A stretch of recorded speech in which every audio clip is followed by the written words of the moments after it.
করলে পার্লামেন্টের প্রথম সেশনসে সেই অর্ডিন্যান্সটা রেটিফাই করতে হবে। আর যদি না করা হয় 30 দিন পরে অটোমেটিক অর্ডিন্যান্সটা ইনভ্যালিড হয়ে যাবে। কিন্তু শেখ হাসিনা ওয়াজেদ ওই যে জনাব তারেক রহমান সাহেবকে ফাঁসাতে হবে, যে কারণে তিনি সেই অর্ডিন্যান্সের আন্ডারে মামলা দায়ের করলেন। মামলাটাই ছিল ভয়েড অব ইনিশিও, অর্থাৎ এই মামলা এই আইনে চলতে পারে না। কিন্তু ক্ষমতার দম্ভ, রাষ্ট্র এবং আদালতকে কুক্ষিগত করার মাধ্যমে শেখ হাসিনা ওয়াজেদ এই মামলাটা ট্রায়াল করালেন। সেটা ট্রায়াল ছিল শুধুমাত্র আইনগত ট্রায়াল নয়, ট্রায়ালটা মূলত ছিল আপনাদের জন্য মিডিয়া ট্রায়াল। মিডিয়া ট্রায়ালের মাধ্যমে শেখ হাসিনা ওয়াজেদ চেষ্টা করেছিলেন জাতীয় এবং আন্তর্জাতিকভাবে জনাব তারেক রহমান সাহেবের ইমেজকে প্রশ্নবিদ্ধ করার জন্য, কিন্তু হালে পানি পায়নি। কিভাবে?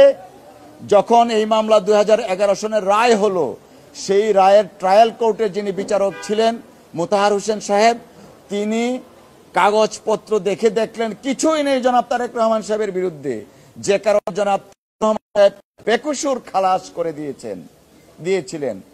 আর সেই বেকসুর খালাসের জন্য শেখ হাসিনা ওয়াজেদ তার যে রিভেঞ্জ নেয়ার সেইটা পারলেন না, পারলেন কিছুটা মোতাহার সাহেবের উপর। এই খালাসের জন্য মোতাহার সাহেবকে দেশান্তরী হতে হয়েছে আনফরচুনেটলি। এবং বন্দুক ধরেছিল, আপনারা পড়েছেন ওনার বক্তব্য, বন্দুক ধরেছিল যেন তারেক রহমান সাহেবকে যেন তার বিরুদ্ধে যেন রায় দেয়া হয়। মোতাহার সাহেব আইনের শাসনে বিশ্বাসী ছিলেন বিদায় তিনি তারেক রহমান সাহেবকে খালাস দিলেন। পরের ঘটনা অত্যন্ত আরো বেশি নাটকীয়। আমাদের এই পাক ভারত উপমহাদেশে ট্রায়াল কোর্টে অ্যাকুইটাল অর্থাৎ খালাসের এগেনস্টে হাইকোর্টে এসে আপিল করে সংখ্যায় খুব নগণ্য। আমরা জানি ট্রায়াল কোর্টে সাজা হলে সেই সাজা মওকুফ করার জন্য বা কমানোর জন্য হাইকোর্টে আসেন, কিন্তু যেহেতু জনাব তারেক রহমান সাহেব আর যেহেতু ফ্যাসিস্ট রেজিম শেখ হাসিনা, তাই শেখ হাসিনা কি করলেন? পলিটিক্যাল স্কিমের অংশ হিসাবে তারেক রহমান সাহেবের বিরুদ্ধে দুদক, যেটা বিএনপি দমন কমিশন বলতো, দুদককে দিয়ে আপিল করালেন। আপিলটা শুধুমাত্র করিয়েই ক্ষান্ত থাকেননি, এমন একটা কোর্টে দেয়া হলো যে কোর্ট আইনি প্রক্রিয়ায় আপিলটা শুনে নাই। সম্পূর্ণভাবে রাজনৈতিক স্কিমের অংশ হিসাবে জনাব তারেক রহমান সাহেবকে আনফরচুনেটলি 7 বছরের সাজা দিলেন। 7 বছরের সাজা দিলেন, যেখানে তিনি অ্যাকুইটাল হয়েছিলেন নিম্ন আদালতে। সেই 7 বছরের সাজাটা কেন দিলেন?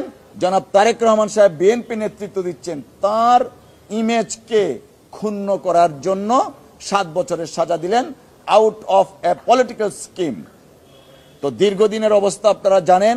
আজকে মহামান্য অ্যাপিলেট ডিভিশনের পূর্ণাঙ্গ বেঞ্চে মাননীয় আদালত শুনেছেন। এই অ্যাপিলের এগেনস্টে আমরা গিয়েছি, অ্যাপিল লিভ দিয়েছেন আমাদেরকে, এবং আগামী 31 ডিসেম্বরের মধ্যে কনসাইজ স্টেটমেন্ট আমাদেরকে এবং দুদককে দাখিল করতে বলেছেন।